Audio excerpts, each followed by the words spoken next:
Guys, it's Jay from Hairstyles by Jay and welcome back to my channel. So today I'm going to be reviewing the Kmart blow dry. So a big pro to this blow dry is the price. So you can get this for $25, which is pretty much nothing.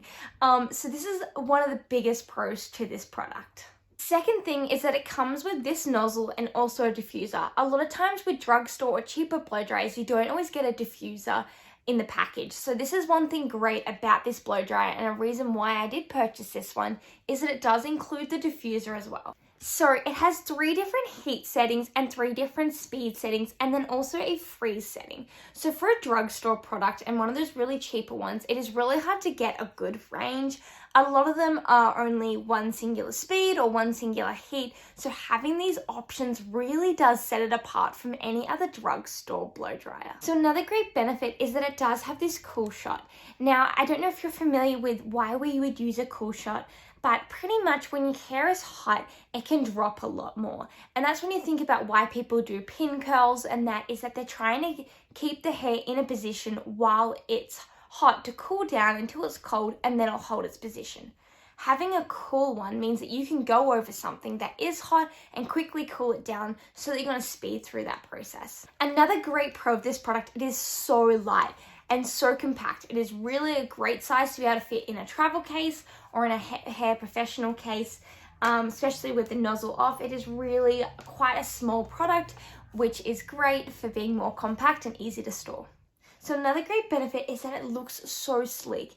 And I know that's a really superficial thing, but if you're wanting to include this in a professional kit, or even just if you're wanting it around your house, it just looks so nice and it doesn't feel like a cheap blow dryer. The material feels really high quality, to be honest. The knobs don't sort of feel that flimsy, what you can sometimes get when you buy those cheaper blow dryers. Lastly, the best benefit of this is it is such an amazing blow dryer, and that's putting aside that it is like a drugstore or a cheaper brand.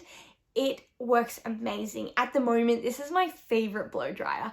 I just absolutely love it. I think the quality of it is really high end.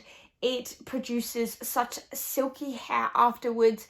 I find when I use this blow dryer, it really reduces the frizz, especially when I'm doing it on my mannequins, and I'll show you an example in a moment. But I find this to be really good blow dryer. I find that it is a lot quicker than other blow dryers I've used. It just seems to be the heat settings are just a lot better on this. And yeah, I just find that I can blow dry a lot quicker with it. So a negative to this, and this is more just on my own end, this is still relatively new to me. So I haven't had this for a number of years or anything.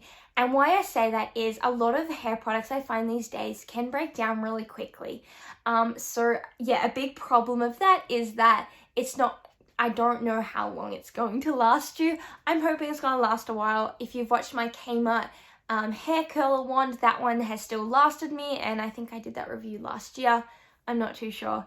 But yeah, I think that's a big sort of downfall for me. Another one I would say is, as a general, the type of styling I do is normally on dry hair. So I'll invest in really good hair curlers, but I don't normally buy a lot of the high-end blow dryers. So in saying that, I haven't had a huge experience with a range of high-end blow dryers to compare it to.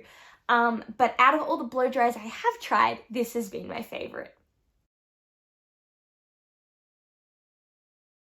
So here I'm using the blow dryer on one of my mannequins that has really damaged and split end hair, and you can see that it just really smooths the hair out and helps control a lot of that frizz. So then this is the end product of what the hair looked like. I only add a bit of sea salt spray. And then here I've got about 5-day-old hair, so it is pretty oily. And here I'm just doing a rough blow dry, and it's just really helped to freshen it up. Thank you so much for watching, and I hope to see you in my next video.